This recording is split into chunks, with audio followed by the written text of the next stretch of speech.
What is up, warriors? As you can tell, we are back with another podcast. And today I want to chat with you guys about what isolation can do to blood sugars. You're like, what? Isolation is another variable? Are you kidding me? There's already enough things in life that affect my blood sugars, right? Now this is different though. So we're going to get into isolation, what kind of variables can affect you that might be new in your life, and what you can do about that. So let's get into the theme song. I've spent the last 10 years pushing the limits while identifying trends and patterns in my type 1 diabetes management. Follow along as I learn, apply, and share the fitness, nutrition, and lifestyle strategies that I've learned from diabetes experts around the world. The real question is, how can we live fearlessly with diabetes while maintaining stable blood sugars? This podcast is here to give you the answer. My name is Matt Vandervecht, head coach and co-founder of FTF Warrior, and welcome to Part of My Pancreas. Alrighty guys, so today we're chatting about isolation, how that can impact blood sugars. You know, life looks different now, right? Let's be real. Over the weekend, I had the pleasure of hosting a bachelor party virtually for one of my guy friends, and he's getting married in about a week and a half, but it's not going to be your typical wedding. Unfortunately, he has to do it all over the internet, and they're going to have a few immediate family members there, but it's not going to be the same. It's not the same wedding that they planned for the last year, right? It's going to look a lot different, but they have to adapt. What choice do they have, right? They want to still get married. They're going to get married. Therefore, they will adapt to the current situation. Now, what that looks like for them is they're going to utilize Zoom and Facebook Live and whatever other virtual platforms there are. We're all going to show up and dress up in our suits and still have a good time together, but it's going to look a little bit different. It's a different situation that we have to learn how to thrive in.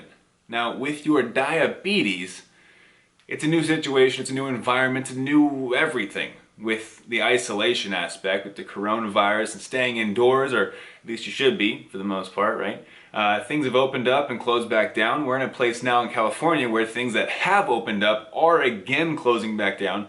I kid you not, my gym was open for 2 weeks. I decided not to go back, and I'm thankful that I did because the cases have skyrocketed since everything was opening back up and the protests and who knows what, but there's too many cases out there. I decided to stay indoors, and of course now they're likely going to be closing the doors again to my gym.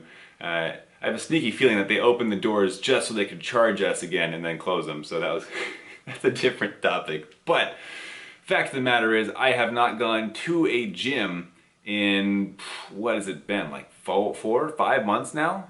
Which is ridiculous. That's probably the most time that has passed without me going to a gym since high school, maybe? I don't even know. I was an athlete back then, so it's blown my mind. But the key point here I want to tell you guys is that there are new variables to you, not new variables overall, but new variables to you, to me, that are introducing themselves because of this isolation. Now, as a result of being isolated, of staying indoors for the first few months, I noticed some transitions in the first week with my blood sugars, with my insulin needs, with my stress management, with my energy levels, with my diet, with lots of different aspects of my life.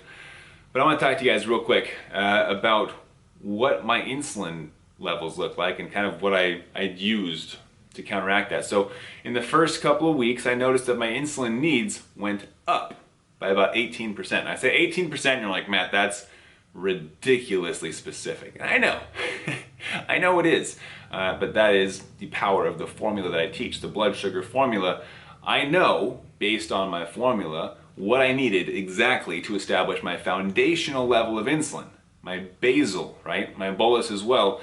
But this is an entirely different conversation. But if you do not know the exact amount of basal and bolus insulin that you need on a day-to-day basis, that's a good indicator that you're not in control of your diabetes.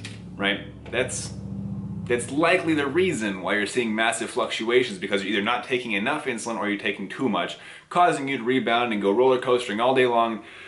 Completely different story, different talk, but set your foundations. Because I had set my foundation correctly, because I knew my formula for stable and predictable blood sugars, I knew the step I needed to take in the first few weeks of this whole stay-at-home initiative, the isolation, right? And I increased my insulin by about 18%. And and I was able to maintain those stable and predictable blood sugars. But why did I need more insulin, right? That is a key question, and I just winced a little bit because when I threw my hands down, I hit my pump site. Diabetic problems. Anyways, why did my insulin needs go up? Was it because of the pandemic? Was it because of the coronavirus floating around and the air quality changed? No, it wasn't, right? I mean, if I had the coronavirus, that would be a great indicator of insulin needs changing. Could it have been stress? Yes, technically, right? It's a stressful environment, stressful time surrounding us. Lots of things are changing. It's a whole new environment. We don't know how to react perfectly to this, and so there are higher stress levels, right? Elevated stress can lead to elevated blood sugar levels for a numerous amount of reasons. But was it stress? I'm going to say no, in my case at least. I was not overly stressed in that situation. What was another factor that changed? For me, I had stopped going to the gym, right? Gyms closed. Therefore, I stopped going because it wasn't an option. But why would that affect my blood sugars? I was still exercising, right? I still continued my at-home workouts. I used my Warriors exercise band that FTF Warrior has. I used other resistance bands. I used a broomstick to act as a barbell. I attached bands to that. I got creative, right? I was doing jumping jacks and push-ups and bodyweight squats. I was still exercising. So why would that have an impact on me, you might ask? Well, it's because there's different types of exercise that yield different results on a blood sugar response level, but also on an insulin sensitivity level. Now we're getting somewhere, right? So within blood sugar responses, different exercises, we see aerobic activity, something like running, hiking, walking, something keeping your your heart rate elevated for an extended period of time.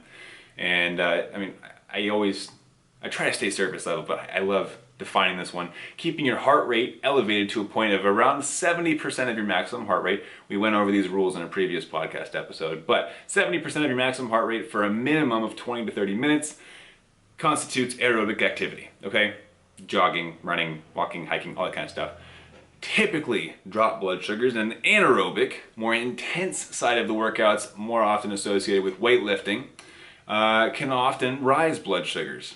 You think, well, okay, if you go into the gym, that's anaerobic. If you're lifting weights, specifically, if that rises your blood sugars, why would that mean that you need more insulin when you're not lifting weights? Because if lifting weights means higher blood sugars, and you're not lifting weights, it means you should need less insulin, not more, right? But here's the thing. Insulin sensitivity is different than your blood sugar response, these activities. I know we're getting kind of deep here, but I want to smooth this out for you guys. Insulin sensitivity is a direct result of exercise. Now, different types of exercise yield different insulin sensitivity ratios, okay? Within aerobic activity, if you're gonna go for a run, you will likely see a drop in blood sugars. I say likely because it's not everyone, but you will likely see a drop. That's a temporary boost in your insulin sensitivity. Okay, you're using glucose, your glucose is being absorbed, and your insulin, especially if you have existing insulin on board, is gonna be circulated real quick. It's going to be used up, it's going to drop your blood sugars, could be dangerous if you're not ready for it. Not to say there's not a safe way to do it, because if you use the formula, totally safe. But within anaerobic activity, let's use weightlifting as an example. Okay, if I'm doing heavy weighted barbell squats, what's that going to do? It's an intense exercise, it's most likely going to rise my blood sugars. However, what is actually happening in that moment? Right? When our muscles are used, especially in intense movement, we have these stores of energy inside of our muscle tissue called glycogen. It's stored glucose. The glycogen is used for the muscle contraction, and as it is used, it is depleted, right? As you use something, it goes away. So when those glycogen stores are depleted, our body in recovery needs to fuel and fill those glycogen stores back up. Essentially, you used the energy, now your body has to refill the used energy. So it's full again for the next time you want to go do weighted barbell squats, okay? Are you still with me? Hopefully this is making sense.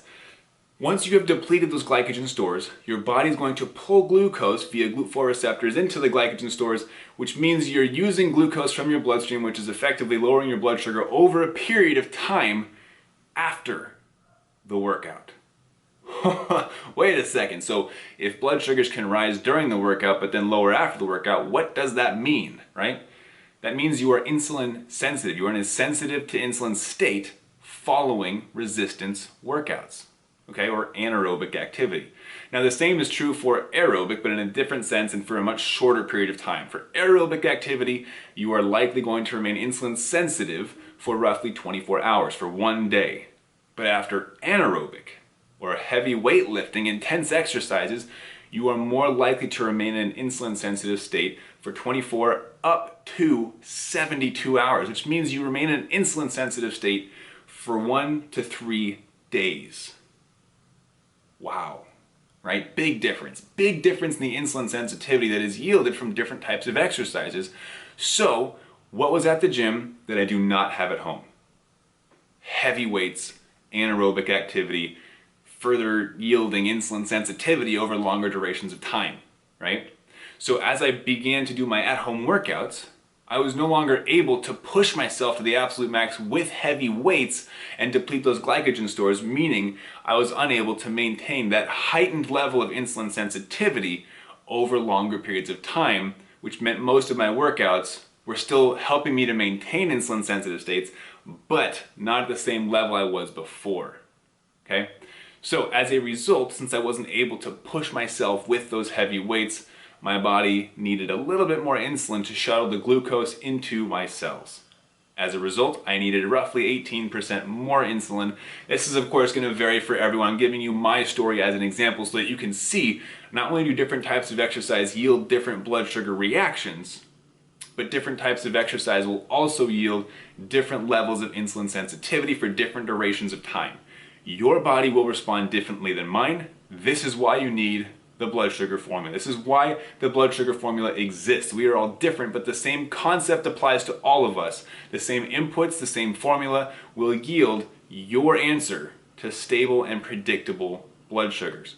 So in isolation, if you're seeing more insulin needed, less insulin needed, whatever your response is, there is a formula to it. There's a reason that your body is reacting this way. Now, it might not be obvious at first. It might take some time, some thinking, some outside knowledge, someone else like me to come in and look at your life, at your blood sugars, at your extending variables to understand why your blood sugars are doing what they're doing. But the fact of the matter is, something changed. There is something that changed and caused that change, right? And as a result, you made a change to keep your blood sugar stable. You are effectively using a formula without even knowing it. Now what I want you to do is start isolating those variables, start figuring out why your blood sugars are doing what they're doing. Don't just blindly take more insulin. Don't just blindly eat more sugar. Figure out why it happened so that you can reproduce it. In other words, when the gyms do reopen, when I'm able to go back into the gym, start lifting heavy, I'm not going to be blindsided by heightened insulin sensitivity, because I am aware of what my formula is. I am aware that when I go back to lifting heavy, my insulin sensitivity is going to peak and I'm going to require less insulin. Therefore, I'm going to have a smooth transition. Now, whenever this transition happens, I don't know, right? But I have full confidence in my formula. I have full confidence that through using my blood sugar formula, I'm going to be stable. I'm going to stay in range, and it's going to be predictable. And because of that, my mental health has improved, my quality of life has improved, my spontaneous adventures can still happen. You get your quality of life back through using a formula. If you're not using any form of a formula, then you're blindly taking care of your diabetes, which means you are at the mercy of your blood sugars instead of controlling them. So, that's all I got for you guys today. If you want to learn about how to discover your unique blood sugar formula, we call it the 80-20 blood sugar formula, I want you to learn how to use it and discover it on your own because you are unique. You're not going to have the same formula as I do, okay? Or as anybody else. Seriously. If you want to discover your unique blood sugar formula, I want you to head to diabetesinaction.com. Check out the free training and see if you can follow along. Have an awesome day, guys. I will see you in the next episode. Be sure to rate this podcast, show us some love because this is all free information. We have no plans of charging for this information. My gift to you is really this podcast. I love putting it out there, and the way that you can say thank you is through rating this podcast. I know that those of you watching on YouTube are not on the podcast. You guys can go ahead and hit subscribe. Add a subscriber to our list and make sure you get notified of these videos going out. And if you are in the podcast, be sure to rate us, Let us know what you like about the podcast, and I will see you guys next time. Keep up the fight.